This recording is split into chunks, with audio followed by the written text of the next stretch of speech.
Hi everyone, Stacy Whiter here on behalf of Campus Mortgage with a quick review for you on Fannie Mae reserve requirements. Now just a quick reminder before we get started, this video is for informational purposes only and should not be considered legal advice or used in place of Fannie Mae guidelines. Also, this video was created on February 21st, 2017, and the information contained in this video is subject to change without notice.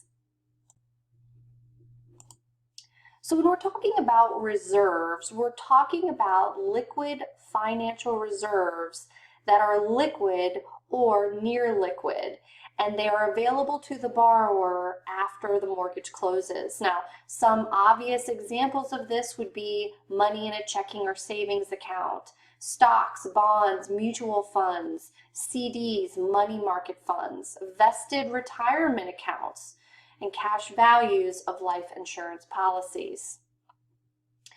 Some unacceptable sources of reserves would be funds that have not yet been vested, or funds that can't be withdrawn by the borrower unless they retire or they're terminated from their employer or upon death. Another unacceptable source would be stock in an unlisted corporation, non-vested stock options or restricted stock, or personal unsecured loans. Also, an unacceptable source would be cash out proceeds on the subject property.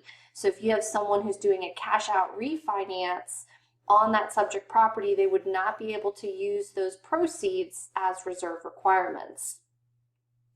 Now, when it comes to reserve amounts, DU will determine the reserve requirements based on the overall risk assessment of the loan. So when you run it through DU, and as long as all of the properties are listed in there, if they own all multiple properties, or even if there's only one property, if any reserves are going to be required, DU should be able to bring that back on your finding. Now, this excerpt is from the Fannie Mae guidelines. What it says is the borrower has multiple finance properties and they're financing a second home or an investment home. DU is going to base the reserve requirements or the calculations for the other finance properties on the number of finance properties determined by DU. So in other words, DU is going to determine what the cash reserves are going to be. However, in the Fannie Mae Selling Guide, it does give you some calculations. So if the borrower has 1 to 4 finance properties, they're going to calculate the reserves on 2% of the aggregate unpaid principal balances. So the unpaid principal balances does not include the subject property, principal residence, or sold, or a property that's pending sale. Now, if it's 5 to 6 finance properties, it's going to be 4% of the unpaid principal balances.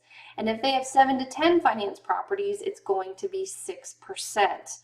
But something that is very helpful is whenever you have this situation, check out section B3 -4-1-01, the minimum reserve requirements within the Fannie Mae Selling Guide, because within there they have some really great examples on how you can calculate the reserves.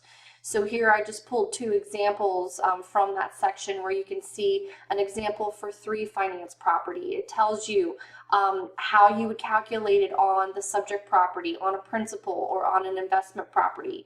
Same thing for 6 finance properties, and they also go all the way up to 10.